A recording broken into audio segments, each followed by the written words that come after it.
மாற்றறியாத செழும் பசும் பொன்னே மாணிக்கமே சுடர் வண்ண கொழுந்தே. மாற்றறியாத செழும் பசும் பொன்னே மாணிக்கமே சுடர் வண்ண கொழுந்தே. கூற்றறியாத பெருந்தவர் உள்ள கோயிலிருந்த குணப்பெரும் குன்றே. கூற்றறியாத பெருந்தவர் உள்ள கோயிலிருந்த குணப்பெரும் குன்றே. வேற்றறியாத சிற்றம்பல கனியே பிச்சையில் வல்லவர் மெச்சுவிருந்தே. வேற்றறியாத சிற்றம்பல கனியே பிச்சையில் வல்லவர் மெச்சுவிருந்தே. சாற்றறியாத என் சாற்றும் களித்தாய் தனி நடராஜ என் சற்குருமணியே. சாற்றறியாத என் சாற்றும் களித்தாய் தனி நடராஜ. பெருமான் ஒரு நிகழ்வு அங்க ஒரு நிகழ்வு நடந்துச்சு. அதாவது திருவண்ணாமலைக்கு நாங்க ரமண மகரிஷியோட அந்த மலையில இருக்கு 1.5 கிலோமீட்டர் என்னமோ அந்த பாறை கற்கள்ல ஏறி மேல போகணும்.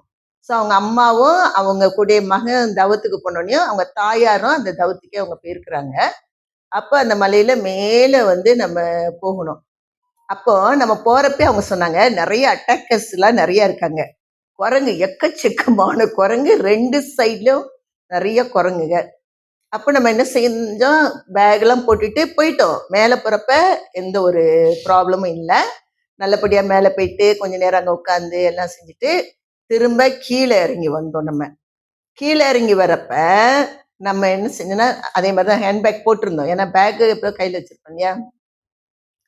கீழே இறங்கி கொஞ்சம் தூரம் இறங்கியாச்சு. இறங்கின உடனே நான் என்ன செஞ்சேன்னா இவங்க இப்படி இங்கே நின்னாங்க, நான் இந்த பக்கம் இப்படி பேக்கை போட்டிருந்தேன் பாருங்க. ஒரு குரங்கு அது என்ன பண்ணிச்சு, நேரம் என்னை தொட்டு இப்படி பேகை அது பிடிக்குது. நான் தொகை போட்டிருக்கேன்ல, அந்த பேகை பிடிச்சோன்னையும் எனக்கு அந்த நேரத்திலேயே எனக்கு எதுவுமே தோணல. நான் பயப்படலை, அலறலை, கத்தலை, ஒண்ணுமே நான் செய்யல. அது இப்படி இப்படி பிடிச்சோன்னையும் அந்த பேகை நான் பிடிச்சோன்னையும் அது மூஞ்ச பார்த்தேன் பாருங்க. அது கண்ணு இப்பயே எனக்கு என்னோட மனசுல அப்படியே பதிஞ்சிருச்சு. இப்படி அதை பார்த்தோன்னே கண்ணை பார்த்தோன்னே ஏன் உனக்கு பேக் வேணுமா அப்படின்னு சொல்லி நான் அதை தான் கேட்டேன். உனக்கு என்ன பேக் வேணுமா அப்படின்னு தான் கேட்டேன். அதுதான் ஒரு மாதிரி பல்ல வச்சுட்டு ஒரு மாதிரி இது பண்ணி ஒரு மாதிரில பாக்குது. ஸோ அது பல்ல வச்சுட்டு அப்படி பாக்குது. நான் அப்படி திரும்பி பேக் வேணுமான்னு கேட்டேன். அவன் குமரா பின்னாடி அவன் இங்க வந்தாச்சு. அப்புறம் இங்கிட்ட அந்த ஐயா வந்துட்டாங்க. எல்லாமே ஒன்னாதான் இப்படிதான் இருக்கும். அப்படி வேணுமான்னு கேட்டேன். அடுத்த நொடி அந்த குரங்கு எதுவுமே என்ன செய்யல, அப்படியே விட்டுட்டு இல்லைன்னா பறந்து எல்லாம் சுத்தி அத்தனை குரங்கு இருக்கு. இது என்ன பிடிச்சிச்சுன்னா என்ன செய்யும், எல்லா குரங்கும் சேர்ந்து வரும். ஆனா ஒரு நொடிதான் அது அது அது அதான் பெருமானார் இருந்த ஜீவகாரணி ஒழுக்கத்துல அது படிக்கிறப்ப அவர் சொல்லுவாரு, அவரு காலை சுத்தின பாம்பு நீ நல்ல பாம்பு நீ போயிடுவேன்னு சொன்னப்ப எனக்கு அந்த இடத்துல பெருமானாருடைய ஞாபகம் தான் வந்துச்சு. அந்த இடத்துல அந்த பேகை பிடிக்க நான் அழகா கேட்கிறாரு, உனக்கு என்ன பேகா வேணும் அப்படின்னு கேட்கிறாரு கிட்ட. எல்லாரும் பயப்படாங்க. அது எனக்கு தெரியல அந்த இடத்துல அது பேகா கேக்குது. அதுதான் என்னோட ஆன்மா பாருங்க. அதானே சிந்திச்சுதானே அது வாங்க வருது. அதே மாதிரி என்னுடைய தோன்றுதலும் என்ன பேகா அவனுக்கு வேணும் அப்படின்னு கேட்ட அடுத்த நிமிஷமே விட்டுருச்சு. மேல குதிக்கல, ஒண்ணு செய்யல. பேக்ல இருந்து கையெடுத்துருச்சு. எடுத்துட்டு அது பாட்டுக்கு போயிருச்சு. அட்டாக்கர்ஸ் அவ்வளவு பேரு அங்க எல்லாம் வச்சிருக்கிறவங்க எல்லாமே ஒரு குண்டு மாதிரிலாம் வச்சுக்கிட்டு தான் இருக்கிறாங்க. ஸோ நம்ம ஜீவகாருண்ய ஒழுக்கத்துல நம்ம முழுமையா நம்ம பயணித்தால் நம்ம இந்த ஜீவகாருண்யத்துல நம்ம ஆழமா நமக்கு பயணிக்க பயணிக்க பயணிக்க பெருமானார் சொல்கின்ற அத்தனையும் என்ன செய்யும், நடக்கும். இப்ப அவங்க சொன்னாங்க இல்லையா, பக்கத்து வீட்டுல நாய் இருந்துச்சு, பிரச்சனையா இருந்துச்சு.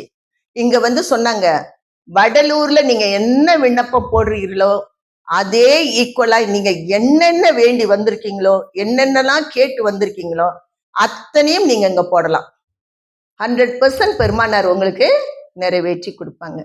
பெருமான் சச் ரூபமாக இருந்து நம்ம எல்லோருமே என்ன செய்யறாங்க, வழி நடத்தி கொண்டு இருக்கிறாங்க. அதே மாதிரி நம்ம இப்போ ஒரு துறவியார் நிறுவனமா இருக்கிறார். அதெல்லாம் நம்ம என்ன செய்யக்கூடாது, நம்ம அவர்களை எகிழ்ச்சியாக நாம் பார்க்க கூடாது. ஏன்னா இந்த ஆன்மாவானது இந்த பயணத்துல நம்மளுடைய ஆன்மா ஒவ்வொரு நிலையாக அது கடந்து கடந்து போகும். இப்ப பாருங்க, கண்ணு நம்ம என்ன சொல்றோம், நல்லதே தான் அதை பார்க்கணும். நம்ம செவி என்ன செய்யணும், நல்லதே தான் அதை கேட்கணும் அப்படின்னு நம்ம சொல்றோம். அப்ப நம்ம எப்படி சரிப்படுத்த போறோம் நம்ம கண்ணை? நம்ம என்ன பண்றோம், மூவி வேண்டாம், அது வேண்டாம், அந்த கண்ணு தேவையில்லாத ஒன்றை அது பார்க்க கூடாது. அப்ப நம்மளுக்கு அந்த இச்சை இல்லாமே போயிடும். நம்மளுக்கு கொஞ்சம் கொஞ்சமா என்ன ஆகும், அதில் இச்சை வராது. படம் பார்க்கணுன்ற ஆசை வராது, வீடியோ பார்க்கணுன்ற ஆசை வராது. ஸோ நமக்குள்ள அந்த இச்சை என்ன செய்யும், அது கொஞ்சம் கொஞ்சமா நம்ம அதை விலக்கி விலக்கி விலக்கி அப்படிதான் நம்ம சரி செய்ய முடியும். இல்லை நான் கண்ணை மூடிக்கிட்டு இருக்க போறேன் எதையும் பார்க்காமன்னா, அந்த ஒரு துறவியர் சொல்லுவாங்கல்ல, யாரோ ஒரு பெண் நடந்து போனா நான் கண்ணை மூடிக்க போறேன், நான் அவ போறது கேட்கக்கூடாது. நீ சரி, நீ கண்ணை மூடிக்கிட்ட அவளை பார்க்கல, ஸோ அவ பூ வச்சுட்டு போறா, ஐயோ நல்ல ஒரு மனமா இருக்கே, மூக்க நீ என்ன பண்ண போற? சரி, மூக்கையும் நான் இது பண்ணிக்க போற, சுவாசத்தை பண்ண. அடுத்த நாள் அவ கொலுசு போட்டு போவா, காதுல ஜல்லு ஜல்லுன்னு கொலுசு கேக்குது, அப்படி என்ன பண்ண போற? இது எல்லாமே புறத்தில். அகத்துறவுன்னு ஒண்ணு இருக்கு. புறத்துல பார்க்க இப்படிதான் இருக்கும், ஆனா நமக்குள்ள ஒரு அகத்துறவு அப்படின்னு சொல்லிட்டு ஒண்ணு இருக்கும். அந்த அகத்துறவு தான் என்ன செய்யும், நம்மளை ஒன்று ஒன்றாக சரி செஞ்சு நம்ம கொண்டு போகணும். அப்போ இதுல என்ன நடக்குதுன்னா, இந்த ஆன்மா நம்மளுடைய இந்திரியங்கள், கரணங்கள் என்று சொல்லப்படுகின்ற அத்தனை சென்சஸையும் அது சரி பண்ணுது.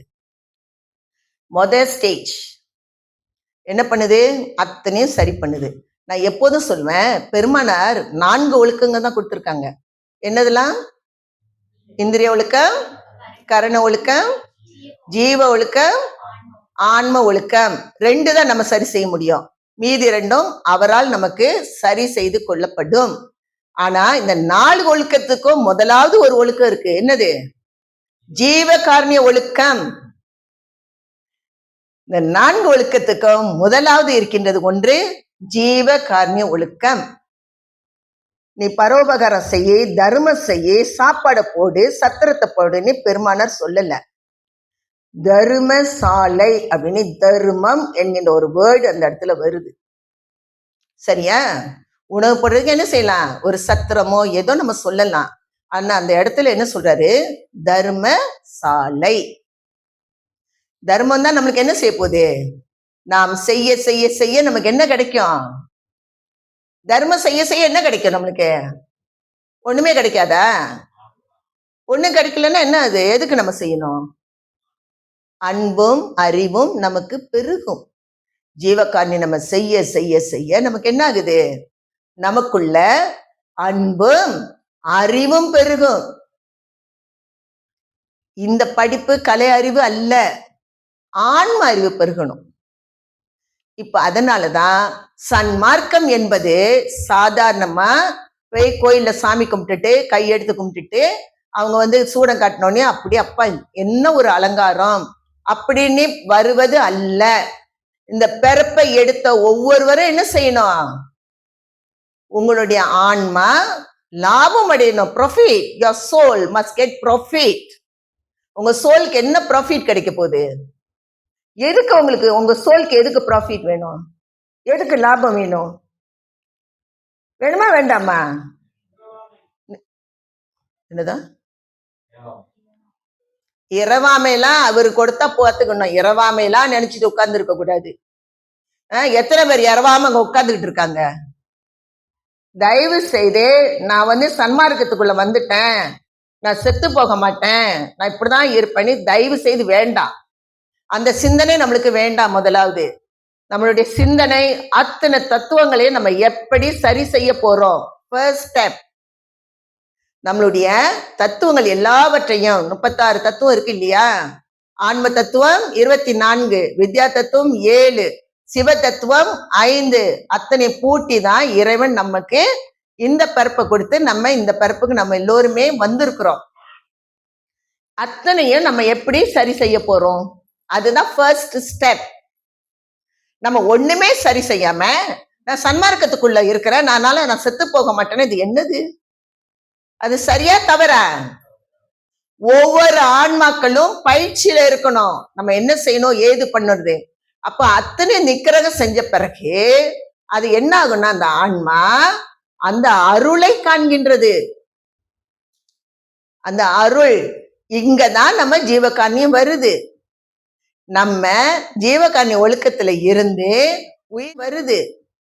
நம்ம ஜீவகாரணி ஒழுக்கத்துல இருந்து உயிர் இறக்கத்தோட இருந்து இந்த ஜீவகாரணிய பணியை நம்ம செய்யலன்னா அங்க அருள் நமக்கு கிட்டுமா? கிட்டாது. அதுக்கு நமக்கு என்ன தேவை? ஜீவகாரணியம் உயிர் இறக்க நம்மளுக்கு தேவை. அப்போ இந்த ஆன்மாவானது அந்த உயிர் இறக்கத்திலிருந்து நம்ம ஜீவகாரணியம் செய்ய செய்ய செய்ய நம்மளுக்கு தெரியாது நம்ம எவ்வளவு அருள் சேர்த்து வச்சிருக்கிறோம். நீ தெரியுமா தெரியாதா? யாருக்குமே தெரியாது. இப்ப நான் எவ்வளவு சேர்த்திருக்கேன், நீங்க எவ்வளவு சேர்த்து, எவ்வளவோ சேர்த்திருக்கலாம், யார் யாரும் எந்தெந்த வகையிலயும் சேர்த்திருக்கலாம். ஆனா நமக்கு என்ன செய்யாது, தெரியாது. ஆனால் இந்த ஆன்மாவானது தத்துவத்தை எல்லாத்தையும் நிக்கிரகம் செஞ்சு அது உயர்நிலைக்கு அது போகிறப்ப என்ன நடக்குதுன்னா அது அருளை காண்கின்றது. அந்த அருளை கண்ட உடனே அது என்ன ஆகுது, இது பார்த்தோன்னோ இதுக்கு என்ன பண்ணோம்னா எல்லாத்தையும் நிக்கிரகம் செஞ்ச பிறகு இப்பதான் ஒண்ணுமே இல்லையே, கண்ணு செயல்படல, காது செயல்படல, ஒண்ணுமே செயல்படல. அந்த ஆன்மா தன்னைத்தான் காண்கின்றது. நான் யார்? ஆன்மாவின் குணம் என்ன? தயவு.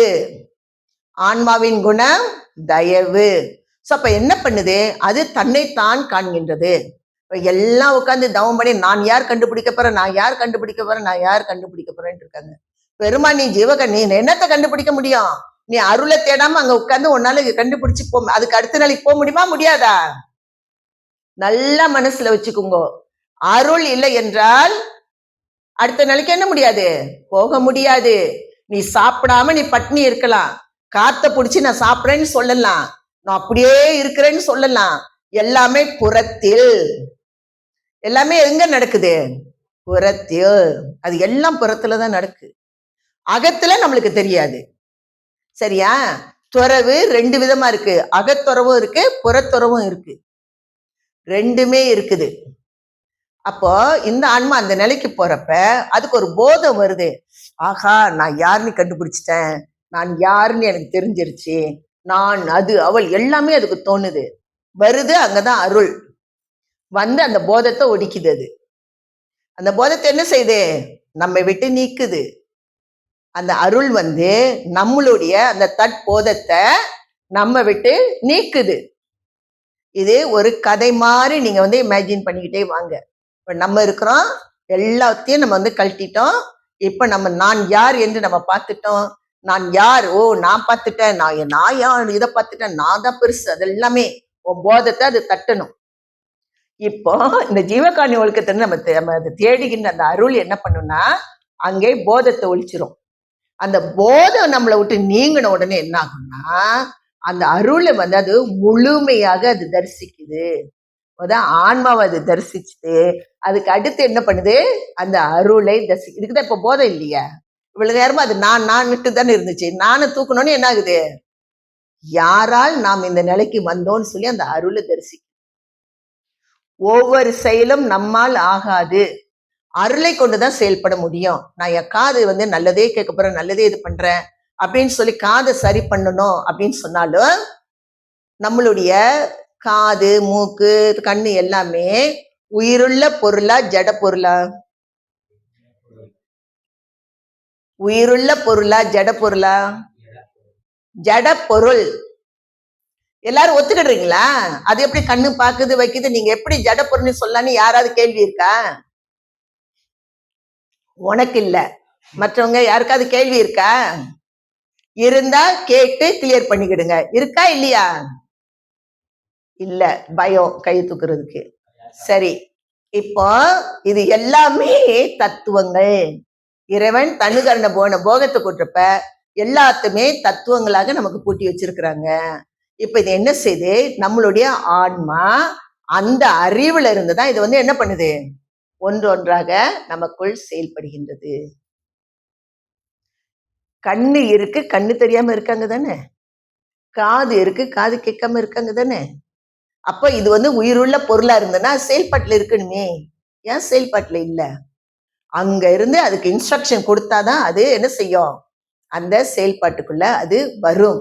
அப்போ இந்த எல்லாத்தையும் நிக்கிரகம் பண்ணிட்டு நான் தான் என்கின்ற போதம் வந்து இறை அருளால் அந்த போதத்தை நீக்கப்பட்டு, அப்ப அடுத்த படிநிலைக்கு அது எங்க போகுது, அருளை அது தரிசிக்குது. அருளை என்ன பார்க்குது, அது தரிசிக்கின்றது. அருளை அது தரிசித்த உடனே அப்பொழுதுதான் இப்ப அவங்க சொன்னாங்க இல்லையா, அந்த ஸ்டேஜுக்கு ஒரு ஆன்மா பயணித்து அந்த நிலையில இருக்கிறப்பதான் என்ன நடக்குன்னு நினைக்கிறீங்க,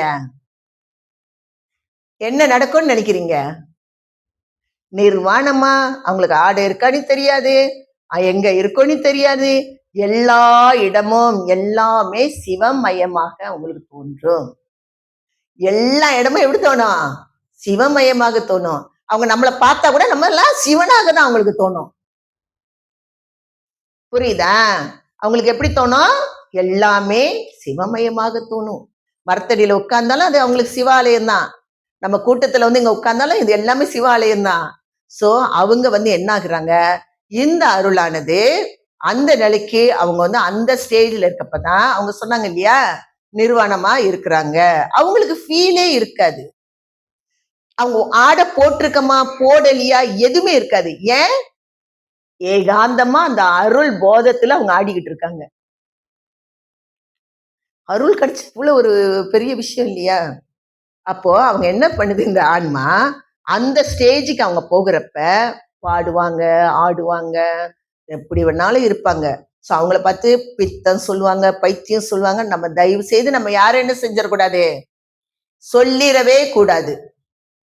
அவங்க இப்படி எல்லாம் போறாங்க அப்படின்னு நம்ம என்ன செய்யக்கூடாது, இகழ்ச்சியா அவங்கள நம்ம பார்த்துடக்கூடாது.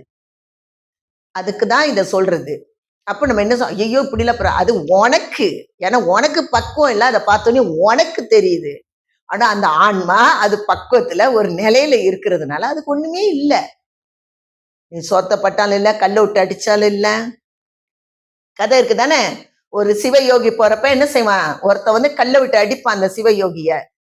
அப்போ கூட போனவன் சொல்லுவான், நீ அடிக்காத, அவரை நீ அடிக்காத, நீ விட்டுரு அப்படிம்பான். இவன் கேட்க மாட்டான், அடிப்பான். ஊர் மக்கள் எல்லாம் கூட்டிடுவாங்க. எங்க கூட்டிட்டு போங்க, நீதிபதிகிட்ட கூட்டிட்டு போங்க, நியாயம் கிடைக்கணும். இவன் செய்ய மாட்டேக்கான், இவன் தான் செஞ்சான்னு சொல்லிட்டு எல்லாமே நியாயம் கிடைக்கணும். அங்க போயிட்டு 2 பேரையும் பிடிச்சி அங்க நிப்பாட்டிட்டு இருக்கப்ப ஒரு நீதிபதி கேட்பாரு.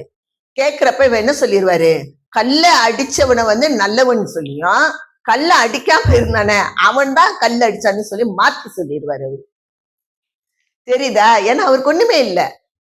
திருவோடு தங்கமா இருந்தானே, என்னதான் இருந்தாலும் எதை கொடுத்தாலும் அவருக்கு வந்து அப்படிதான் தெரியும். நம்ம நினைப்போம் அவருக்கு என்னமோ கொண்டு போய் கொடுக்குறோம், நீ இல்ல. ஏன்னா அந்த ஒரு நிலைக்கு வரப்ப தன் அறியாது அந்த அருள் நிலையில இருந்து அவங்க என்ன செய்யறாங்க, அந்த உயர் நிலையாக இருக்குன்னா அந்த நிலையில இருந்து அவங்க என்ன செய்யறாங்க, ஆடுறாங்க, பாடுறாங்க, போறாங்க, வர்றாங்க, அந்த நிலையில அவங்க இருந்து கொண்டு இருக்கிறாங்க. சோ அப்ப அந்த நிலையை கடந்து அதன் பிறகு என்ன ஆகுதுன்னா, அது அருள் தரிசனத்திலே ஏகாந்தமா இருக்கிறாங்க. அதுக்கு அடுத்த நிலை என்ன ஆகுதுன்னா, அருளே நம்மடி, அருளே நம்முடைய, அருளே நம் நடுவாம் என்ற சிவமே மாதிரியே அந்த ஆன்மா முழுமையாக அருளாகவே அது மாறுகின்ற ஒரு தன்மை அதுக்கு கிடைக்குது. அப்போ அந்த ஆன்மா அது அருளாகவே மாறினோடனே அது எங்க போகுது, மோன நிலைக்கு அது இருக்கு, அமைதியாயிரும். அது அருளே ஃபுல்லா அருளை பார்த்தோன்னு தானே ஆடிச்சு, பார்த்துட்டோம் வச்சுட்டோன்னு சொல்லிட்டு இப்ப அதே அருளை மாறப்ப என்ன ஆகும், அது வந்து என்ன செய்யும், அந்த தன்மையோடு இருக்கிறதுனால அது மௌன நிலைக்கு போயிடும்.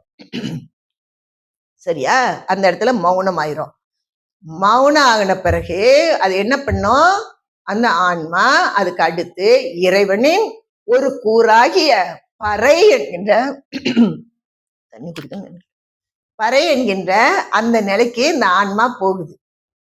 அந்த பறை என்கின்ற அந்த நிலைக்கு இந்த ஆன்மா போறப்ப அது என்ன ஆகுது, அந்த இறையோட அருள் அந்த இடத்துல இருந்து அந்த இடத்துல இருந்து என்ன ஆகுது, அது அங்க இருக்குது.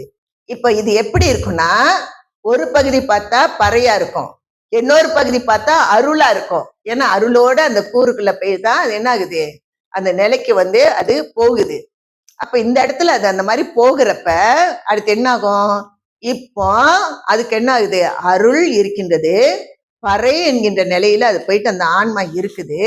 இந்த இடத்துல என்ன ஆகணும்? இப்ப அருள் கட் ஆஃப் ஆகணும். கீழே என்னாச்சு? நம்மளுடைய போதம் நீக்கப்பட்டுச்சு. இந்த இடத்துல போனோடனே என்ன ஆகுதுன்னா அதோடைய அருள் என்கின்ற அருள் போதம் வந்து அதுக்கு நீக்கப்படுது. அருள் போதம் நீக்கப்பட்டு இவங்க என்ன செஞ்சிடறாங்கன்னா, இப்ப என்ன இருக்குது?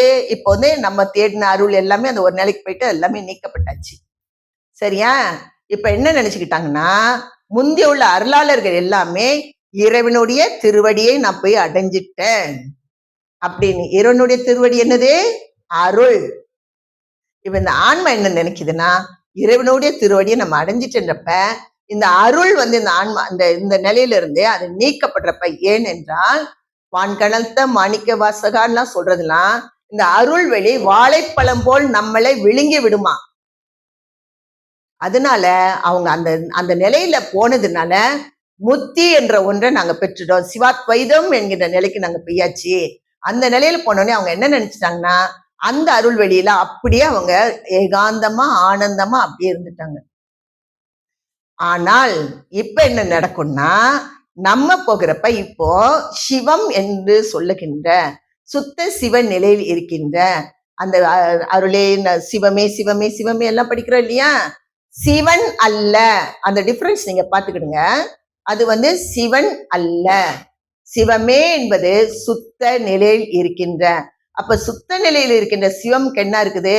என் குணத்தான், மலமற்றவன் எல்லாம் நம்ம சொல்றோம். அந்த நிலையில அது என்ன செய்யுதுன்னா, இந்த ஆன்மாவானது அந்த நிலைக்கு போறப்ப அந்த சிவமே நம்ம வந்து உண்ணுகின்றதுன்னு சொல்றாங்க.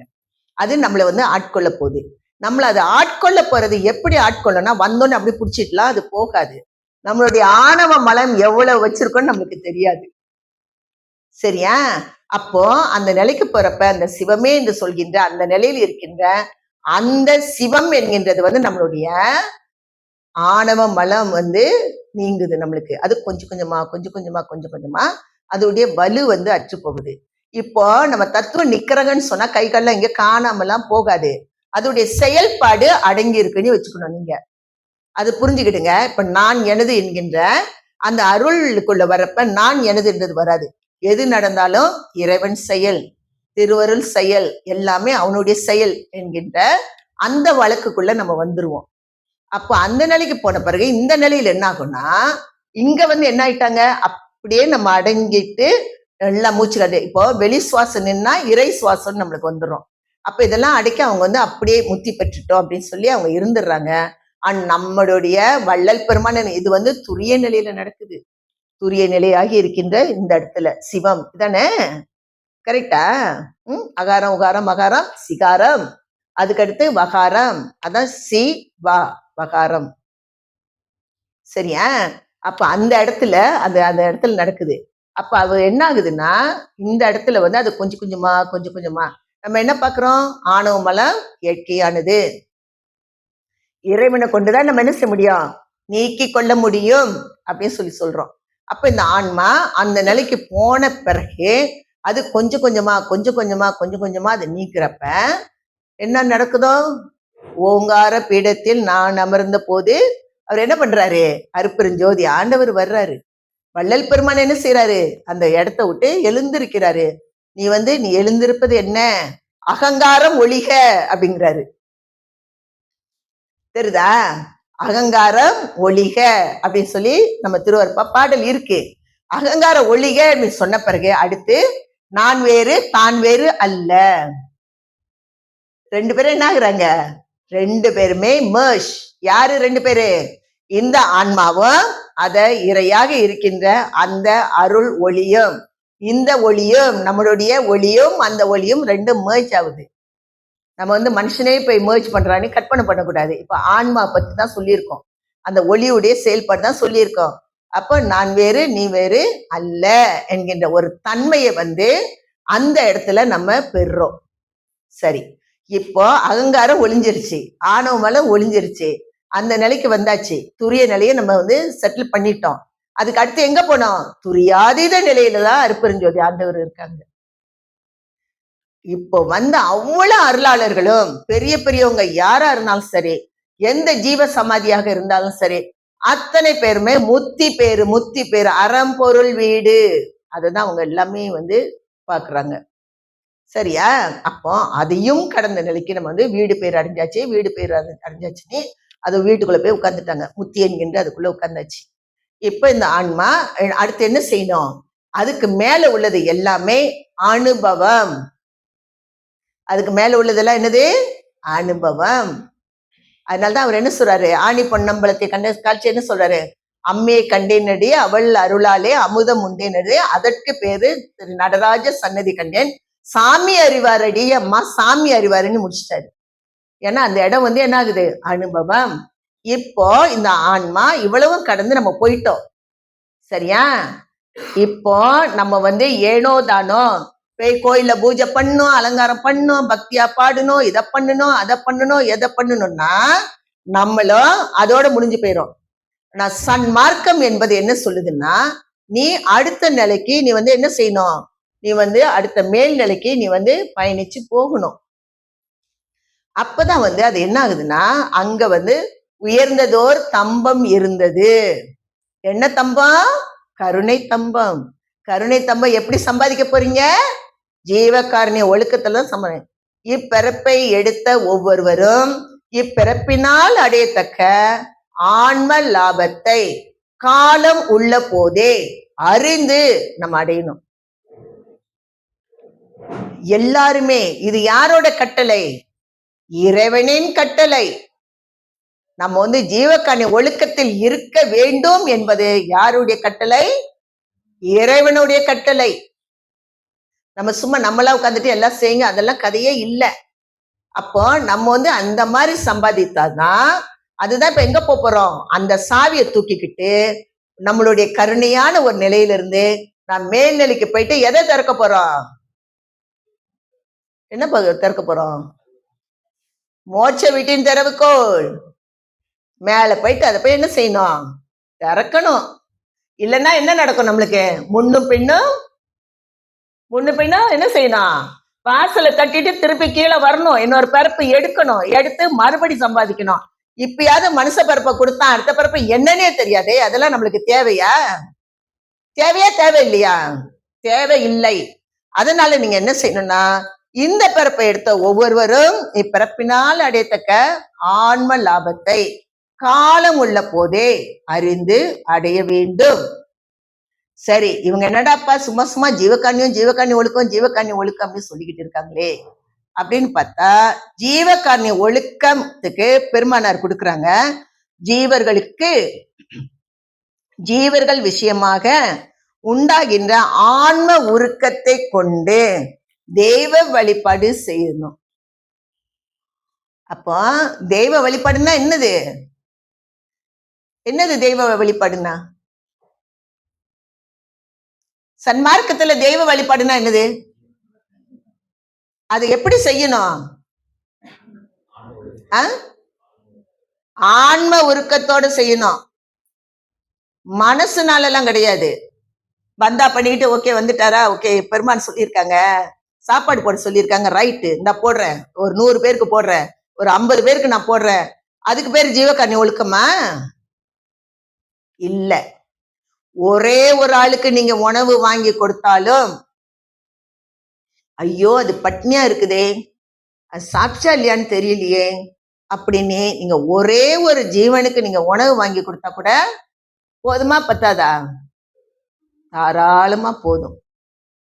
ஒரே ஒரு ஜீவனுக்கு நீங்க கொண்டு கொடுத்தாலும் என்னது?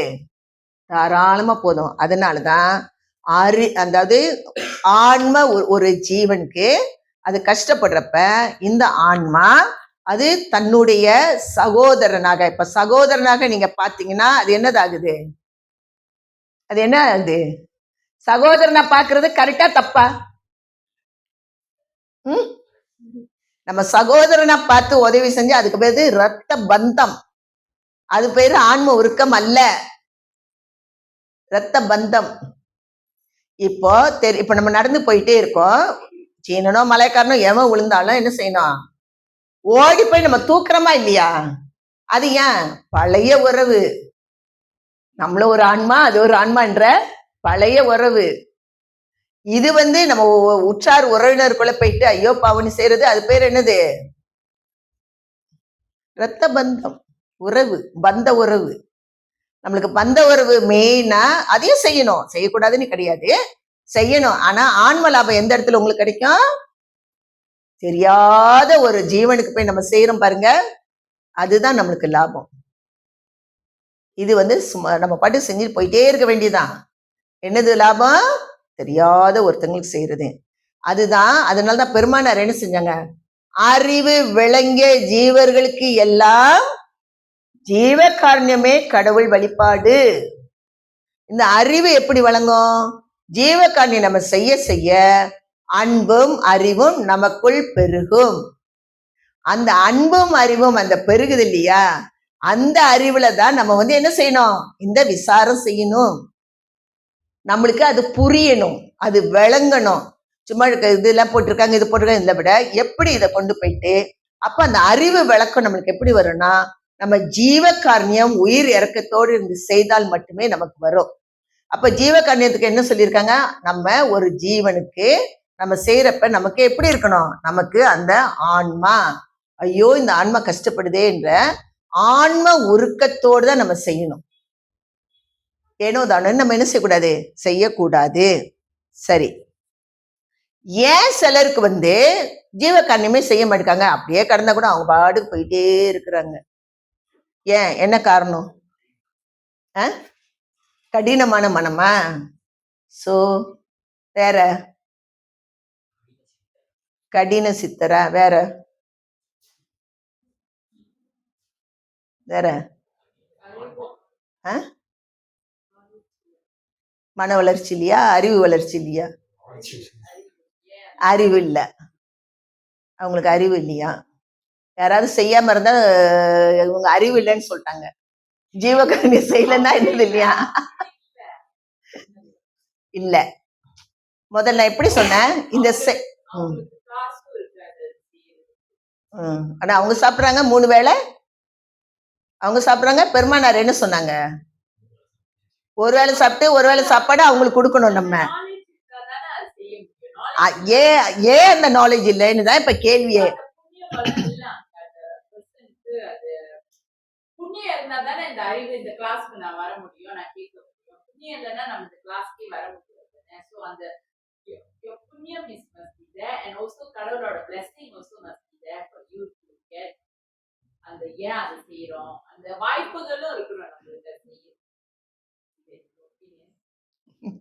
அதாவது ஜீவகாரண்யம் என்பது புண்ணியம் என்பது ஜீவகாரண்யம். ஜீவகாரண்யம் இல்லாததுக்கு பேர் என்னது? பாவம். நம்மளுக்கு புண்ணியம் பாவம் அவ்வளவுதான். ஜீவகாரண்யம் இருந்தா நம்ம என்ன செய்யறோம்? புண்ணியம். அதான் நம்மளுக்கு புண்ணியம். பாவம் என்னது? ஜீவகாரண்யம் இல்லை, அதான் பாவம். இப்போ நம்மளுக்கு நிறைய பாராயணம் செய்யறோம், இப்படி நம்ம வர்றோம், எல்லாம் நம்ம செய்ய செய்ய ஜீவகாரண்யம் செய்ய செய்ய என்ன ஆகுது? நமக்கு அறிவு விளங்குது. சொன்னா இல்லையா? நம்ம செய்ய செய்ய நமக்கு என்ன விளங்குது? அறிவு விளங்குது. அவங்களுக்கு அந்த அறிவானது, அந்த ஆன்ம அறிவானது அஞ்ஞான காசத்தால் மூடப்பட்டிருக்கு. அவங்களுக்கு என்ன இல்ல? அறிவு. அதனால்தான் ஆன்ம அறிவு என்கின்ற கண்ணானது அஞ்ஞான காசத்தால் மிகவும் ஒளி மழுங்கியபடியாலும் அவைகளுக்கு உபகாரமாக கொண்ட மனம் முதலிய, ஆமா தானே, ஆன்மா நினைச்சாலும் எது செயல்பட்டுக்குள்ள வருது? மனசு தானே. அத மனம் முதலிய கொண்டாலும் மன முதலிய உபநயங்களாகிய கண்ணாடிகளும் பிரகாச பிரதிபலிப்பு இல்லாம இருக்குது. அப்ப அவங்களுக்கு என்ன விளங்கல? ஆன்ம அறிவு என்கின்ற ஒன்றே அவங்களுக்கு விளங்கல. அது அஞ்ஞானத்தால் அது மூடப்பட்டு இருக்குது. அது அஞ்ஞானத்துல அது மூடப்பட்டதுனால மனம் தானே செய்யுது. நான் பார்த்தா கூட டக்குன்னு அந்த மனசு தானே கொடுக்கணும்னு தோணுது. அப்போ அது ஒளி மழுங்கி போனதுனால மனசு ஒளி மழுங்கி இருட்டுக்குள்ள அவங்க எங்க இருக்காங்க? அமர்ந்து இருக்கிறாங்க. சரியா? அப்ப அவங்க ஏன் செய்யல, ஏன் கடின சித்தர் அப்படின்னா அவங்களுக்கு என்ன இல்ல? இந்த ஆன்ம அறிவு விளங்கல. அவங்க விளங்காததுனால அவங்க மனசும் விளங்கல. இன்னொன்னு, இவங்க சொன்ன மாதிரி நம்ம ஏதாவது என்ன புண்ணியம் செய்தேனோ, அம்மா நான் என்ன புண்ணியம் சொல்லிட்டு இந்த பிறப்புல இந்த சன்மார்க்கத்துக்குள்ள வர்றதுக்கும் நம்ம ஒரு புண்ணியம் செஞ்சிருக்கணும். அவங்க சொன்ன மாதிரி அந்த இறைவனோட அருளும் நமக்கு என்ன வேணும், இரண்டுமே நமக்கு வேண்டும். இருந்தால்தான் நம்ம என்ன செய்ய முடியும், இதிலே பயணிக்க முடியும். சரியா? அப்புறம் ஜீவ காரணியம் உள்ளவர்கள் எப்படி இருக்காங்க, அதுல ஆன்ம அறிவு போச்சு. சரியா? அப்படியே அஞ்ஞானத்துல மங்கி போச்சு. இப்ப ஒரு ஜீவகாரணியத்துல நீங்க எல்லாருமே இருக்கீங்கல்ல, உங்க ஆன்மா எப்படி இருக்கு, ஆன்ம திருஷ்டி. அதான் அவங்க சொல்றாங்க, ஆன்ம திருஷ்டி விளக்கம் உள்ளவர் என்று அழைக்கப்படும். யாருக்கு, ஜீவகாரணியம் உள்ளவங்களுக்கு. ஜீவகாரணியம் இல்லாதவங்களுக்கு அஞ்ஞானத்துல அஞ்ஞான இதுல மூடப்பட்டிருக்கு. சரியா? அப்புறம் நம்ம என்ன செய்யறோம்னா, இப்ப ஜீவ காரணியத்தினால் வரும் விளக்கமே என்னது, கடவுள் விளக்கம். நம்மளுடைய ஆன்ம விளக்கம் இல்லாம அந்த ஜீவ காரணியத்தை ஒழுக்கத்தினால் வருதுதான் கடவுள் விளக்கம் என்றும், அதுவே கடவுள் இன்பம் என்றும். நம்ம ஜீவ காரணியம் செய்யாம நம்மளுக்கு என்ன வராது, இதெல்லாம் வராது. சரி, முதல்ல நான் என்ன சொன்னேன், அந்த படிநிலைகள் எல்லாவற்றையும் நான் சொல்லிக்கிட்டே போனேன். அதே போல வள்ளல் பெருமான் 4 விஷயங்கள் அவர் சொல்வாரு. ஏம சித்தி, சாகா கல்வி, தத்துவ நிக்கிரகம், கடவுளை அறிந்து அம்மயமாதல் அப்படின்னு சொல்றாங்க. சரி, இப்போ நம்ம இந்த சன்மார்க்கத்துல இருக்க நம்மளுக்கு என்ன இல்ல, நம்ம மூச்சு பயிற்சி செய்யணும், யோகா செய்யணும், இதை செய்யணும், அதை செஞ்சுதான் நம்ம போகணும், இதை நான் கத்துக்கணும் அப்படின்னு நம்மளுக்கு இருக்கா, இருக்கா இல்லையா? இல்ல. ஜீவகாரணி நீ செஞ்சாலே போதும், அந்த கடவுளை அறிந்து நீ அம்மயம் ஆகலாம். சரியா? அதுக்கு ரொம்ப அழகா சொல்லியிருக்காங்க, ஜீவகாரணியத்தினால் வரும் விளக்கமே கடவுள் விளக்கம் என்றும், ஜீவகாரணிய ஒழுக்கத்தினால் வரும் இன்பமே கடவுள் இன்பம் என்றும், இந்த விளக்கத்தை இவ்விளக்கத்தையும் இவ் இன்பத்தையும் பலகால் கண்டு அனுபவித்து பூர்த்தி அடைந்த சாத்தியர்களே. பல நாள் ஜீவகாரணியம் செஞ்சு செஞ்சு செஞ்சு செஞ்சு அவங்க முகத்தை பார்த்து அவங்க இன்ப அடைகிறதையும் நம்ம பூர்த்திய நம்ம பரிபூர்ணமான ஒரு நம்ம ஆன்மா ஒரு ஒரு அப்படிதான் ஒரு நிகழ்ச்சி அடையும். அது ஆன்ம நிகழ்ச்சி, அது மன நிகழ்ச்சி அல்ல. அந்த மாதிரி அவர் சாத்தியர்களை ஜீவன் முத்தர்கள், அவங்கதான் யாரு, ஜீவன் முத்தர்கள். அவர்களே கடவுளை அறிவால் அறிந்து கடவுள் மயம் ஆவார்கள். ஏன்னா நம்ம ஒரு சிற்றறிவு, பேரறிவு இறைவன்.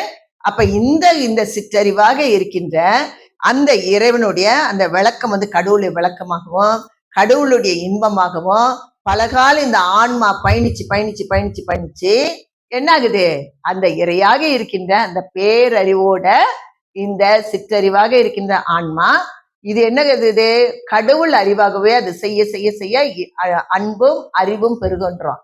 அந்த அறிவை கொண்டு இந்த மாதிரி விசாரம் செய்யணும். நம்ம விசாரம் செய்ய செய்யதான் நமக்கு அறிவு விளங்கணும். இந்த பார்த்து ஒண்ணுமே இல்லை, கோயிலன்னா பூஜை போட்டா போதும்னே போயிட்டு அங்க இருக்கிற சிலையை பார்த்து கையெடுத்து வணங்கிட்டு நம்ம பாட்டுக்கு வந்துகிட்டே இருக்கோம். இது அப்படி அல்ல. தேய்க்கணும் தேய்க்கணும் தேய்க்கணும் தேய்க்கணும். ஜீவகாரணி ஒழுக்கத்துல வச்சு தேய்ச்சி தேய்ச்சி தேய்ச்சி தேய்ச்சி நம்மளுடைய ஆன்ம அறிவை பெருகி பெருகி பெருகி பெருகி அதை வச்சு விசாரம் செஞ்சு நம்மளுக்கு ஒரு விளக்கம் வேணும்.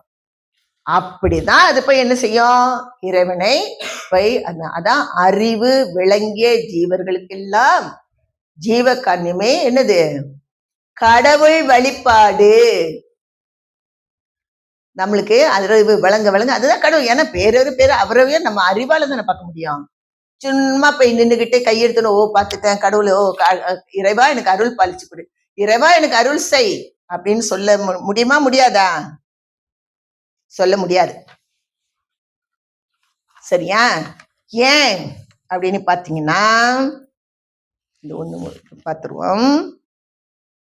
மனிதர்கள் தங்கள் வாழ்க்கைக்கு இப்போ என்ன பார்க்க போறோம்னா, யாருக்கு இந்த அறிவு விளங்கும், யாருக்கு அது விளங்காது, ஒண்ணு. ரெண்டாவது இந்த வீட்டுல நாய் பூனை அது இது எல்லாமே வளர்க்குறோம். சோ அது பாவம், அது மாமிசம் தான் சாப்பிடணும். அந்த சாப்பாடு போடலாமா போடக்கூடாதா? போடலாமா போடக்கூடாதா? போடவே கூடாது. கண்டிப்பாக என்ன செய்யக்கூடாது? போடக்கூடாது. நீ சாப்பிட்டாலும் சாப்பிட்டாட்டும் அது நம்மளுக்கு பெரிய பிரச்சனையே கிடையாது. ஆனா நம்ம என்ன பண்ணிடக்கூடாது, சரியா? ஓகே, அதை நம்ம இது படிச்சுட்டு நம்ம விட்டுருவோம். ஜீவகாருண்யமே ஆதலால். இப்போ வந்து இது ஒண்ணு நம்ம பார்ப்போம். நம்ம அதை என்ன சொன்னேன், அது வந்து கடவுள் ஆணை அப்படின்னு நான் சொன்னேன், கரெக்டா? ஜீவகாருண்யம் செய்யறது வந்து கடவுளுடைய ஆணை அப்படின்னு சொல்லி பார்த்தோம்.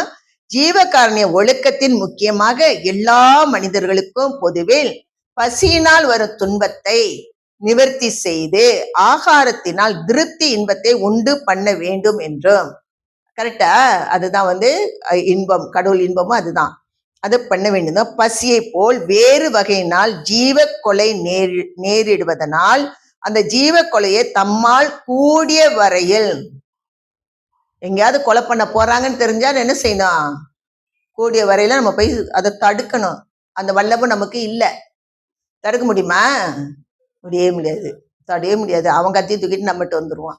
ஸோ அதனால நம்மளுக்கு பெருமான் கிட்ட இருந்த அந்த வல்லபம் நம்ம கிட்ட இல்லை.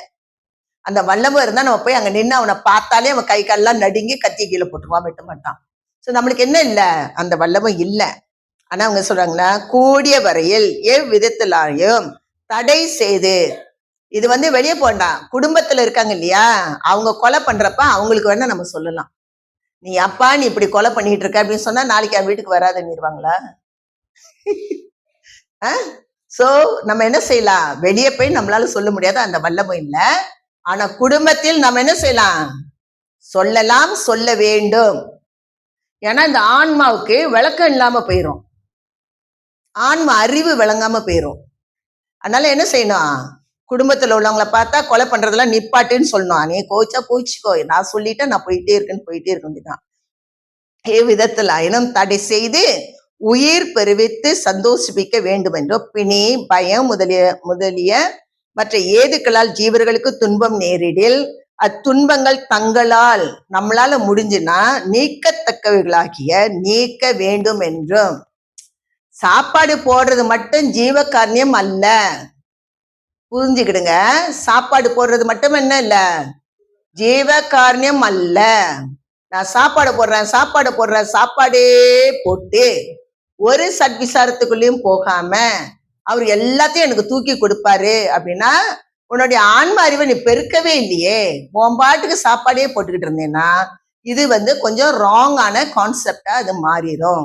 அதனால்தான் பெருமானார் என்ன சொல்றாங்கன்னா, நீ வந்து பசிய போக்கு, அப்ப அந்த ஜீவனுக்கு உனக்கு எனக்கு திருப்தி இன்பம் உனக்கு கிடைக்குது. அதே மாதிரி எங்கெல்லாம் கொலையெல்லாம் நடக்குதோ, ஃபர்ஸ்ட் குடும்பத்தை எடுத்துக்க சொல்லிட்டேன். வெளியே நம்மளால போக முடியாது, சொல்ல முடியாது.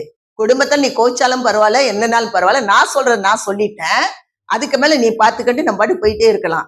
சோ அதனால நம்ம நிவர்த்தி எங்கெல்லாம் நம்மளால அதை நிப்பாட்ட முடியுமோ அதுவும் ஒரு ஜீவகாருண்யம், சரியா? இது ரெண்டாவது. அந்த எவ்விதத்தாலும். அடுத்து பிணி பயம் முதலிய மற்ற ஏதுக்களால் ஜீவர்களுக்கு துன்பம் நேரிடில், உடம்பு சரியில்லாம இருக்காங்க, இல்ல பயத்தோட இருக்காங்க, ஏதோ நம்மளால வந்து ஒரு கன்சல்டேஷன் நம்ம சொல்லி சரி அவங்களும் அந்த பயத்துல இருந்து நம்ம வெளியே கொண்டு வரலாம். நோயோட இருக்காங்களா, சரி நான் இந்த மருத்துவத்தை நீ பாரு, இல்லைன்னா இந்த இங்க போ, அங்க இருந்து நீ மருந்து எடு, அங்க சரியாயிரும். அப்படி ஏதாவது ஒன்று நம்ம என்ன செய்யணும், சொல்லணும். அதான் பிணி பயம் முதலிய மற்ற ஏதுக்களால் ஜீவர்களுக்கு துன்பம் நேரிடில் அத்துன்பங்கள் தங்களால் நீக்கத்தக்கவைகளாயில் நீக்க வேண்டும் என்றும். நம்மளுக்கு தெரியுது, இப்ப நான் போயிட்டே இருக்கிற தலைவலினா எனக்கு மருந்து இருக்குன்னா நான் எடுத்து கொடுத்துடணும், என்கிட்ட இருக்கு நான் கொடுத்துட்டேன், முடிஞ்சிருச்சு. அந்த மாதிரிதான் அதுவும் ஒரு ஜீவகாருண்யம். அதனால தயவு செய்து சாப்பாடு மட்டும் நினைச்சிடாதுங்க, நீக்க வேண்டிய என்ன, மிருகம் பறவை ஊர்வன தாவரம் முதலிய ஜீவர்கள் எடுத்து பயத்தினால் வரும் துன்பத்தையும். நம்ம பிடிச்ச சிரிச்சுக்கிட்டு அது வந்து தலையை நீட்டும். இவன் தண்ணீர் தெளிச்சுட்டு ஆடி சம்மதிச்சா தலையை தண்ணியை உதறதான் செய்யும். அது டக்கு டக்குன்னு ஆடினோடனே ஓ சம்மதிச்சுட்டு, நான் சொன்ன சம்மதிச்சுட்டு வெட்ட போறேன்னு வெட்டுறான், தெரியுதா? அப்போ ஒரு மீன் தூண்டில மாட்டிக்கிச்சு, தூக்குறப்ப அது ஆக்சிஜன் இல்லாம தண்ணிக்குள்ள இருந்து நம்மளுடைய ஊடகம் காற்று, அதோடைய ஊடகம் வந்து நீர், அதுல இருந்து நீங்க வெளியே தூக்கி போட்டு அந்த மீன் என்ன ஒரு துடிச்சு அது இறக்குது. அது சந்தோஷமாவ இறந்து போகுது. ஐயோ இவன் பிடிச்சிட்டானே நம்மள, நீங்க போச்சேன்னு சொல்லிட்டு நினைக்காதா? அப்போ அப்படி போற மீன் உங்களை வந்து பிளஸ் பண்ணிட்டு போமா, கேர்ஸ் பண்ணிட்டு போமா? என்ன பண்ணிட்டு போவான்? கேர்ஸ் பண்ணிட்டு தான் போவான். நம்ம சொன்னா இல்ல, அவங்க செத்து போனதை தான் பிடிச்சி வச்சாங்க, நான் அதை தான் வாங்கிட்டு வந்தேன், நீ செத்து போனதை போய் நீ வாங்கலன்னா அவன் ஏன் பிடிக்கிறான்? அவன் ஏன் பிடிக்கிறான்? நம்ம போய் வாங்க போய் தானே அந்த கடையில வைக்கிற. நம்ம யாருமே வாங்கலன்னு வைங்க, அவங்க வைப்பானா? வைக்க மாட்டான். அதான் விற்காத. அப்பயே அவன் வைக்கிறான். அப்ப தப்பு எங்க இருக்கு? பிடிக்கிறவங்ககிட்டயா வாங்குறவங்க கிட்டயா? வாங்குறவங்கிட்ட தான் தப்பு. நம்ம வாங்க போகலன்னா அவன் பிடிக்க போக மாட்டான். அவன் பிடிச்சதுனால நான் வாங்குறேன்னு சொல்லக்கூடாது. நம்மளுக்கு அறிவு விளக்கம் இருக்கு. அப்ப நம்ம போய் எப்படி வாங்க போக முடியும்? அவன் அறிவு விளக்கம் இல்லாம பிடிச்சிக்கிட்டு இருக்கான். நம்ம அறிவு விளக்கத்தோட அங்க போய் நின்றுட்டு இதெல்லாம் வேணாம் அப்படின்னு அந்த ஏரியாவிலே ஃபுல்லாவே யாருமே வாங்கலைன்னா அந்த இறைச்சி கடை அங்க இருக்குமா இருக்காதா? இருக்காது. தப்பு நம்ம கிட்ட இருக்கு. அதனால அவனை பிளேம் பண்ணக்கூடாது. அவன் வெட்டி வச்சான், அவங்ககிட்ட தப்பு இருக்குன்னு என்ன செய்யக்கூடாது? அவனை பிளேம் பண்ணக்கூடாது. ஒன்னே நீ சரி செய்யணும். சோ அதனால மிருகம், பறவை, ஊர்வன, தாவரம் முதலிய ஜீவர்கள் எடுத்து பயத்தினா இப்போ வந்து கேட்பாங்க, நம்ம வந்து காய்கறி எல்லாம் தானே சாப்பிடணும், அப்போது அது எப்படி அப்படின்னு சொல்லி கேட்டா என்ன செய்யக்கூடாது? வேரோட பிடிங்க எடுக்கக்கூடாது. தாவரங்கள்ல உயிர் எங்க இருக்க கேட்பாங்க. இப்ப மாமிசம் சாப்பிடுறவங்க எல்லாம் சாப்பிடாதுங்க அப்படின்னு நம்ம சொன்னா, ஓ நீங்க மட்டும் அதுக்கெல்லாம் உயிர் இல்லையா? செடி கொலையெல்லாம் நீங்க சாப்பிடுறீங்க தானே, அதுக்கு உயிர் இல்லையா அப்படின்னு சொல்லி கேட்டா நீங்க என்ன பதில் சொல்லணும்? அதுவும் உயிர் தான், செடியும் உயிர் தான். ஆனா அதுக்கு எங்க இருக்கு? அதோடைய ஆன்மா எங்க இருக்கு? அதோடைய ஆணி வேர்ல இருக்குது. ஒண்ணு. ரெண்டாவது, அப்போ வந்து அந்த ஒரு செடி அந்த வந்து நம்ம வந்து வித்து எல்லாத்தையும் அதுக்கு போயிட்டா கூட இன்னொரு வித்தை போட்டு நம்ம அந்த செடியை உண்டாக்க முடியும். நீங்க ஒரு ஆடை வெட்டி கொலை பண்ணி போட்டுட்டு இன்னொரு ஆடை உங்களால உண்டாக்க முடியுமா? முடியாதா? முடியாது. ஆனா அது அப்படி அல்ல. நம்ம விதையில நம்ம போட்டு முளைக்க வச்சோம்னா, ஆனா பெருமானார் என்ன சொல்றாங்க? வேரோடு நீ பிடுங்காத. நீ அதுல உள்ள கனிகளோ இலைகளோ நீ பறிக்கிறப்ப நம்ம நகத்தை வெட்டினாலோ முடிய வெட்டினாலோ நம்மளுக்கு வலிக்குதா? இல்ல. அது போலதான் அந்த செடிக்கு இருக்கும். அப்படி உங்கள்கிட்ட யாராவது கேள்வி கேட்டாங்கன்னா நீங்க சொல்லுங்க, இந்த மாதிரிதான், அதனால நாங்க அதெல்லாம் சாப்பிடுறோம். அது ஒரு கொலை அல்ல. என்ன செய்யக்கூடாது? வேரோட தான் புடுங்க கூடாது. நம்ம வெட்டுனா அதுக்கு வலிக்காது, அந்த செடிக்கு வலிக்காது. சரியா? ஏன்னா தாவரங்களுக்கு ஆன்மா எங்க இருக்கு? வேர்ல இருக்கு. பஞ்ச பூதங்களை வச்சு நம்ம என்ன செஞ்சிடலாம்? இன்னொரு செடி நம்ம உண்டாக்கிடலாம் விதைய போட்டு. சரியா? அதனால கொலையினால் வரும் துன்பத்தை எவ்விதத்திலும் நிவர்த்தி செய்ய வேண்டும் என்றும் அவற்றுள் துஷ்ட ஜீவர்களிடத்தில் சிறிதும் பயத்தினால் வரும் துன்பம் மாத்திரமே அல்லது கொலையினால் வரும் துன்பங்களை செய்யப்படாது. இப்போ அந்த துஷ்ட மிருகங்கள்னா என்னது கேட்பாங்க. இப்ப வந்து சிங்கம்லாம் அடிச்சு கொலை பண்ணி சாப்பிடுது, இதெல்லாம் சாப்பிடுதுன்னா அதுக்கு சொல்லி கொடுக்கறதுக்கு யாரும் இல்லை. காட்டுல போய் சொல்லி கொடுக்க முடியுமா? அது நம்மள பிடிச்சி சாப்பிட்டு போயிடும். அதனால அதுக்கு வந்து சொல்லி கொடுக்கறதுக்கு என்ன இல்ல, யாரும் இல்லை. அதுக்கு அவ்வளவுதானே, 5 அறிவு தானே. நம்ம 6 அறிவு உள்ளவங்களே போய் பிடிச்சி தின்னுட்டு இருக்கோம். அது என்ன பண்ணும்? மிருகத்தை என்ன செய்ய முடியும்? அதுக்கு அறிவு இல்லைன்னு சொல்றத நம்மளுக்கு மனிதர்கள்ல நிறைய பேருக்கு என்ன இல்ல, அறிவு இல்லைன்னு நான் சொல்ல மாட்டேன், அறிவு விளங்கல. அறிவு இருக்கு, அறிவு விளங்கல. அதான் சரியான ஒரு வார்த்தை. அறிவு இல்லைன்னா என்ன செஞ்சிருவாங்க? யார் சொன்னது எனக்கு அறிவு இல்லைன்னு என்ன செஞ்சிருவாங்க? சண்டைக்கு வந்துருவாங்க. அதனால நம்ம என்ன செய்யணும்? ஐயோ அட கடவுளே, அறிவு விளங்காம இந்த ஜீவன் பயிர் என்ன பண்ணுது? கியூல நிக்குத இறைச்சி கடையில இறைச்சி வாங்குறதுக்கு. அது கியூல நின்று வேற வாங்குவோம் அந்த ஜீவன்.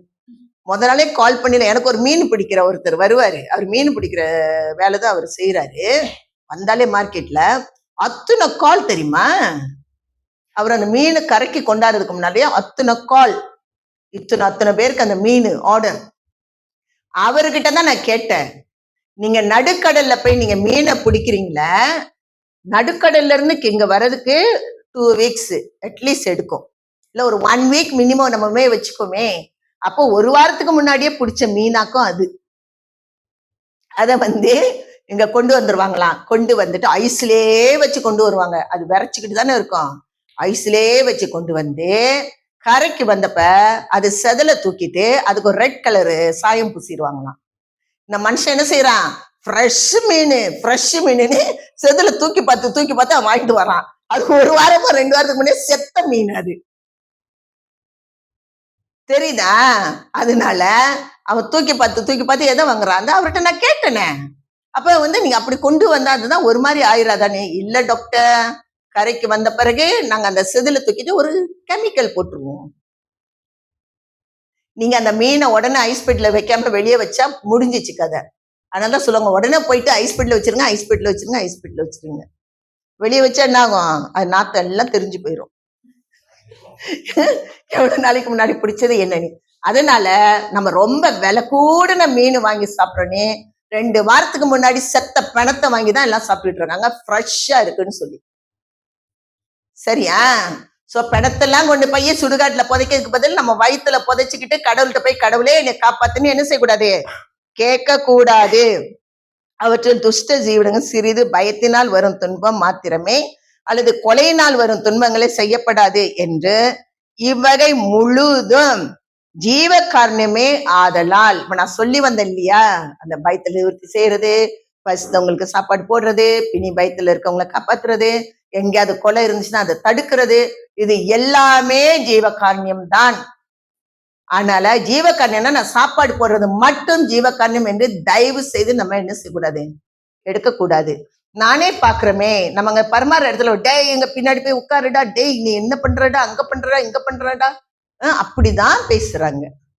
அந்த ஒரு அன்பா அமைதியா வாங்க அமர்ந்து உணவு எடுங்கன்னு சொல்லி பாக்குறது ரொம்ப கடினமா இருக்கு. எல்லாம் நிறைய இடத்துல அதான் நடக்குது. வெளியே நின்றுட்டு போங்கிறாங்க, வான்றாங்க. அதை பாக்குறப்பே நம்மளுக்கு வருத்தமா இருக்குது. ஸோ எந்தெந்த இடத்துல நம்ம பாக்குறோம் அதெல்லாம் நடக்குது. ஸோ அதனால நீங்க தர்மம்லாம் போட போனீங்கன்னா யாராவது ஊடே கையை நின்னால் சரி பாவம் பழிச்சிட்டு போ சாப்பிட்டு. அன்னைக்கு நாங்க சுண்டல் போட்டுக்கிட்டு இருந்தோம், வெளியே வச்சு அங்க சுண்டல் போட்டுட்டு இருந்தாங்க அங்க வடலூர்ல. அப்ப என்ன ஆகுதுன்னா, ஒண்ணு வாங்குறாங்க, இப்படி ஒண்ணு வாங்கிட்டு மறுபடியும் அவங்க நீட்டுறாங்க. அப்போ யாரும் சொன்னாங்க, இங்க பாருங்க அவங்க 2வது நீட்டுறாங்க.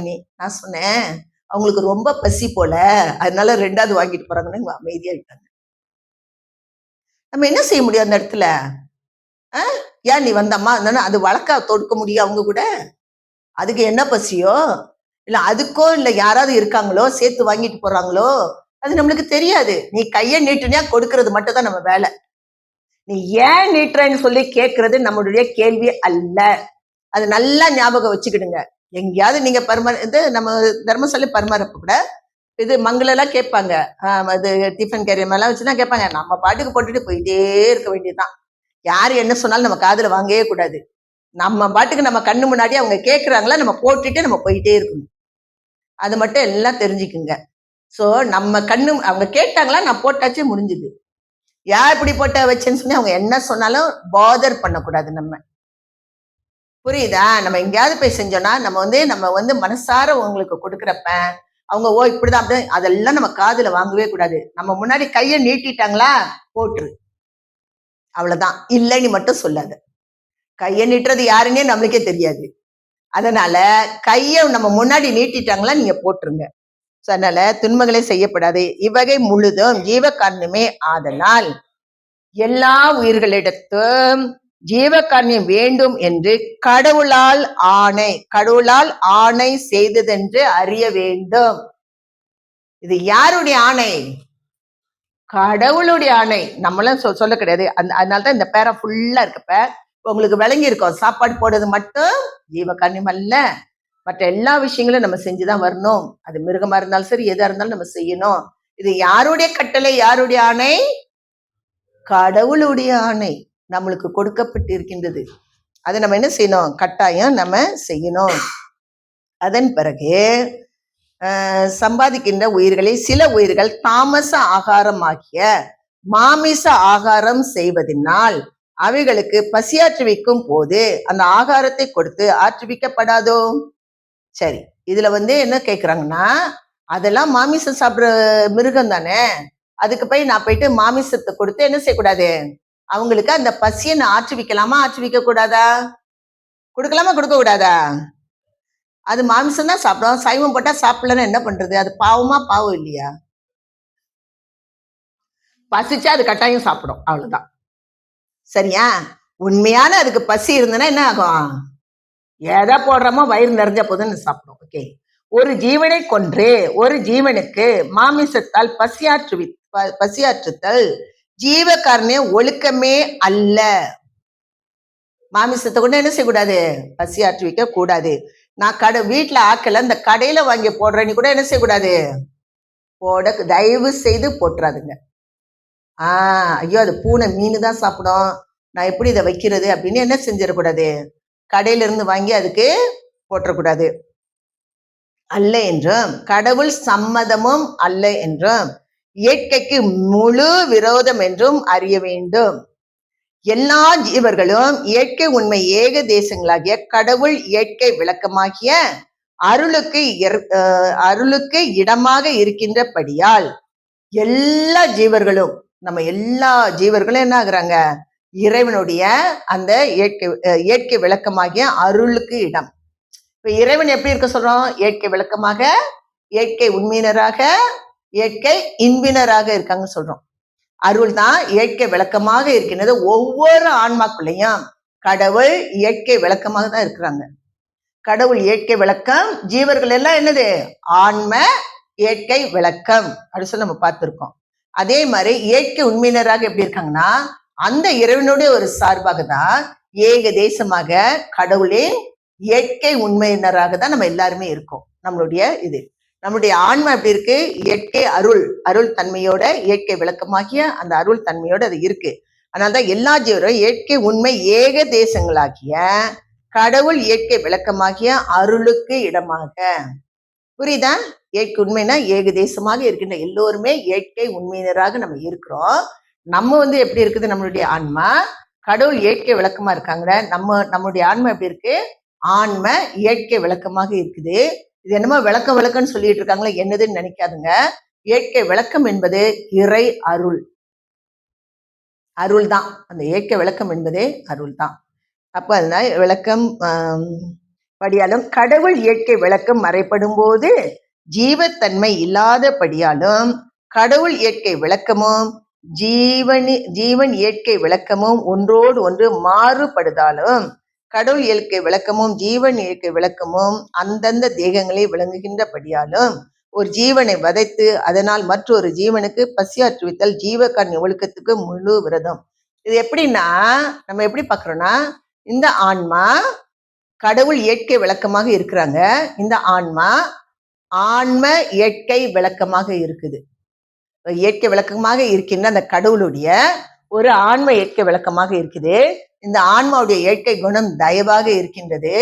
அந்த அந்த இயற்கையாக இருக்கின்ற அந்த அருள் ஒவ்வொரு ஆன்மாக்குள்ளே என்ன செய்யும், காரியப்படுகின்ற ஒரு தன்மையில இருக்குது. அப்படி ஒண்ணு. ரெண்டாவது, இந்த இயற்கை விளக்கம் எதுக்குள்ள இருக்குதுன்னா, இறைவன் இயற்கை உண்மையினராக இருக்கின்றாங்க. நாம் எல்லோரும் இயற்கை ஏகதேச இயற்கை உண்மையினராக நம்ம இருக்கிறோம். கடவுள் மூணு இப்ப சொல்றோம் இல்லையா, இயற்கை உண்மையினர், இயற்கை விளக்கம், இயற்கை இன்பம். அந்த மூணுல நாம் எல்லோருமே கடவுள் இயற்கை உண்மையினராக இருக்கின்றது. நாம் எல்லோருமே இயற்கை ஏகதேச உண்மையினராக நம்ம இருக்கிறோம். அதே போல கடவுள் இயற்கை விளக்கமாக இருக்கிறாங்க. அப்ப ஏகதேசமாக நம்ம அந்த நிலை. ஏன்னா நம்மளுடைய ஆன்மாவும் கோடி சூரிய பிரகாசம் உள்ளதாக இருந்ததுனாலதான் இறைவன் நம்மை போல் இது இருக்குதே, பாசாந்த கருத்துல இருக்கிறதுன்னு எடுத்து என்ன செய்யறாங்க, தனுகர்ண போனத்தை கொடுக்குறாங்க. அப்போ நீங்க மூணு சொல்றப்ப இயற்கை உண்மையினர் என்பது ஏக தேசமாக நாம் எல்லோருமே, இந்த பிறப்பு எடுத்த எல்லோருமே ஏக தேசமாக, அப்படியே கடவுளுடைய அச்சு நம்ம அல்ல, ஏக தேசம் அது குறைவா, அந்த இயற்கை உண்மையினராக நம்ம இருக்கிறோம். நமக்குள் இருக்கின்ற அந்த ஆன்மாவானது எப்படி இருக்குன்னா, இறைவன் இயற்கை விளக்கமாக இருக்கின்றாங்க. நம்ம எல்லோருமே எப்படி இருக்கிறோம், ஆன்ம இயற்கை விளக்கமாக நம்ம இருக்கிறோம். அதனால்தான் நம்ம என்ன செய்யக்கூடாது, ஒரு இதை கொலை பண்ணி கொண்டு போய் போடக்கூடாது. அந்தந்த ஆன்மாவுடைய பக்குவ நிலைக்கு தக்கவாறு அது என்ன செஞ்சிருக்கு, அந்தந்த பிறப்பு எடுத்து.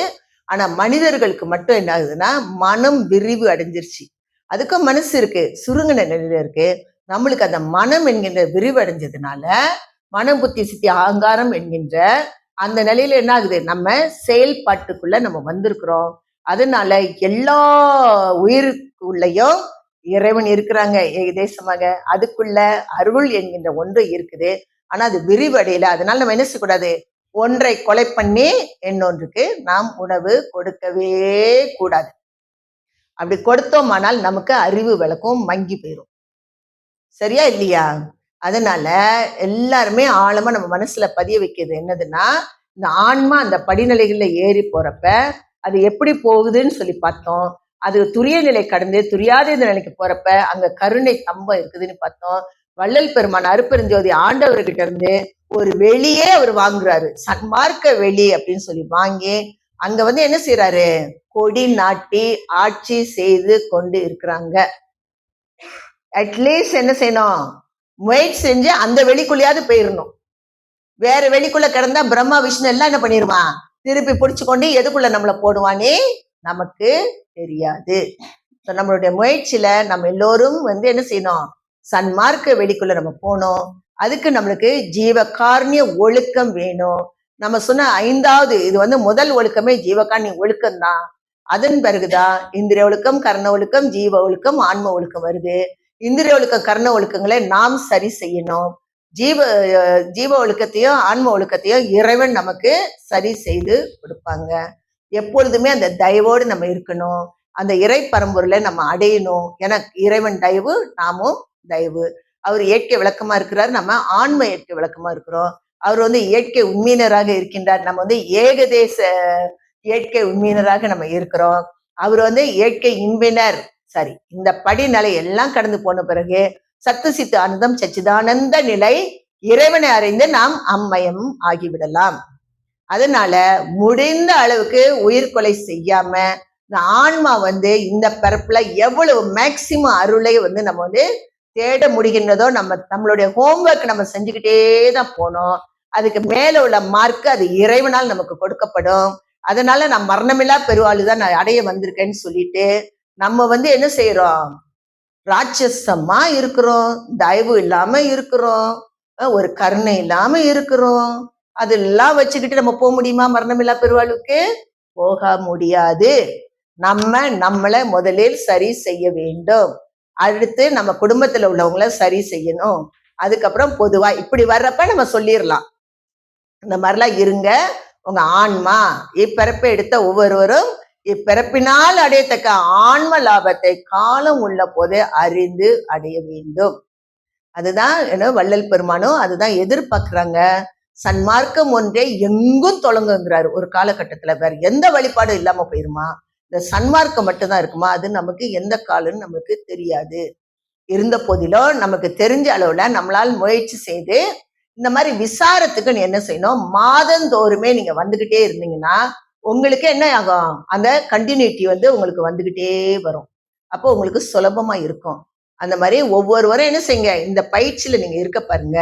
ஒவ்வொருவரும் என்ன செய்யுங்க, இந்த மாதிரி எங்க வீட்டுல கூடு இல்ல அது இல்ல, நான் எப்படி வணங்குறதுன்னா, உங்க வீட்டுல காமாட்சி விளக்குல அந்த ஜோதி இருக்கும், அந்த ஜோதிக்கு அந்த மகாமந்திரம் சொல்லுங்க.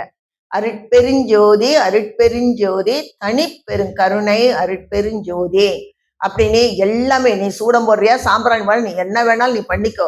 கடைசியில உட்காந்து அட்லீஸ்ட் இந்த பிறப்புல மகாமந்திரத்தையாவது அந்த ஜீவன் சொல்லட்டுமே என்ற ஆதங்கம் தான். முழுமையா இருக்கணும், இல்லாட்டும் அட்லீஸ்ட் என்ன செய்யணும், அந்த மகாமந்திரத்தை உச்சரிக்கின்றதுக்காவது உங்களுக்கு அந்த வாய்ப்பு இறைவன் கொடுக்க வேண்டும். நம்ம ஒன்றும் செய்ய முடியாது. அதே போல பரீட்சை எழுத போற குழந்தைகள் ஒரு 5 times மகாமந்திரத்தை சாண்ட் பண்ணிட்டு எழுதுங்க. 5 times நீங்க எந்த காரியம் செய்தாலும் மகாமந்திரத்தை நீங்க சொல்லி அந்த செயலுக்குள்ள நீங்க வாங்க. மகாமந்திரம் ரொம்ப ரொம்ப அற்புதமானது. நம்மளுடைய அகவல் அதுக்கு மேலான ஒரு அற்புதமான ஒன்று.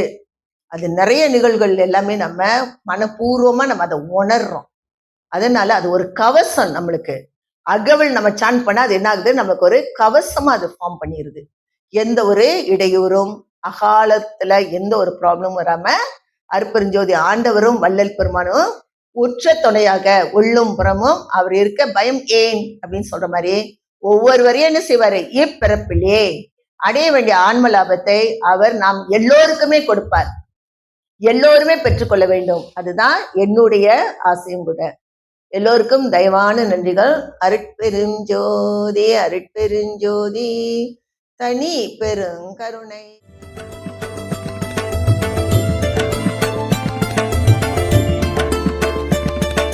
மாற்றறியாத செழும் பசும் பொன்னே மாணிக்கமே சுடர் வண்ண கொழுந்தே. மாற்றறியாத செழும் பசும் பொன்னே மாணிக்கமே சுடர் வண்ண கொழுந்தே. கூற்றறியாத பெருந்தவர் உள்ள கோயிலிருந்த குணப்பெரும் குன்றே. கூற்றறியாத பெருந்தவர் உள்ள கோயிலிருந்த குணப்பெரும் குன்றே. வேற்றறியாத சிற்றம்பல கனியே பிச்சையில் வல்லவர் மெச்சுவிருந்தே. வேற்றறியாத சிற்றம்பல கனியே பிச்சையில் வல்லவர் மெச்சுவிருந்தே. சாற்றறியாத என் சாற்றும் களித்தாய் தனி நடராஜ என் சற்குருமணியே. சாற்றறியாத என் சாற்றும் களித்தாய் தனி நடராஜ என் சற்குருமணியே.